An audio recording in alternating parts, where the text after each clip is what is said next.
அப்போ இஸ்லாம்ன்ற மதம் வந்து பெண்களுக்கு நிறைய உரிமைகள் தருது.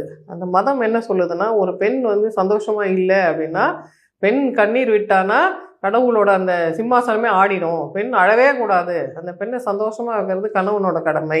4 மனைவி கல்யாணம் பண்ணிக்கலாம்னு சொல்ற அதே மதம் தான் சொல்லுது, எல்லா மனைவியும் சந்தோஷமா வச்சுக்கணும், சமமா சந்தோஷமா வச்சுக்கணும், எந்த பெண்ணும் கண் கலங்க கூடாதுன்னு அந்த மதம் சொல்லுது. கிறிஸ்டியானிட்டிலேயோ இல்லை ஹிந்துயிசம்லையோ டிவோர்ஸுக்கு உரிமையே கிடையாது. ஒரு பெண் போய் எனக்கு இந்த திருமணத்தில் இஷ்டம் இல்லை, இந்த திருமணத்தில் நான் மகிழ்ச்சியாவே இல்லைன்னு ஒரு பெண் போய் எங்கேயுமே சபையில் சொல்ல முடியாது. ஆனால் இஸ்லாத்தில் பிகினிங்லேருந்து ஒரு பெண் போய் ஜமாத்தில் சொல்லலாம், நான் சந்தோஷமா இல்லை, இவர் என்ன நல்லாவே வச்சுக்கல, எனக்கு இதுலேருந்து திறந்து கொடுங்க, இந்த கூட்டை விட்டு நான் வெளில வரேன், எனக்கு குலா கொடுங்கன்னு கேட்கறதுக்கு எப்பவுமே பெண்களுக்கு உரிமை இருந்திருக்கு. பொதுவாக இஸ்லாத்தில் இருக்கிற இன்னொரு சிறப்பு அம்சம் என்னன்னா, எந்த வயசுலையும் அந்த பெண்களுக்கு மறுமணம் நடப்பதற்கு அந்த மதம் அவங்களுக்கு யூஸ்ஃபுல்லாக இருக்கு. மதம் அதுக்கான வழிவகை செய்து. மற்ற மதங்கள்ல வந்து பெண்கள் மறுமணம் செய்துக்கிறதுன்றது வந்து அண்மை காலத்தில் ஏற்பட்ட டெவலப்மெண்ட். ஆனால் இஸ்லாம் வந்து பிகினிங்லேருந்தே விமன் வந்து ரீமேரேஜ் பண்ணிக்கலாம். அந்த இஸ்லாமிய ஆண்களுக்கும் அந்த மாதிரி ஒரு மனப்பான்மை, ஏற்கனவே குழந்தை இருந்து அவங்க கைம்பெண்ணா இருக்கிறாங்கன்னா அந்த பெண்ணுக்கு அவங்களால வாழ்க்கை கொடுக்க முடியுது. அது பெரிய தியாகமாலாம் நினைச்சு அவங்க பண்ணல, இயல்பா எங்க மதத்துல அப்படிதாங்க இருக்கு அப்படின்னு அவங்க கல்யாணம் பண்ணிக்கிறாங்க. அப்போ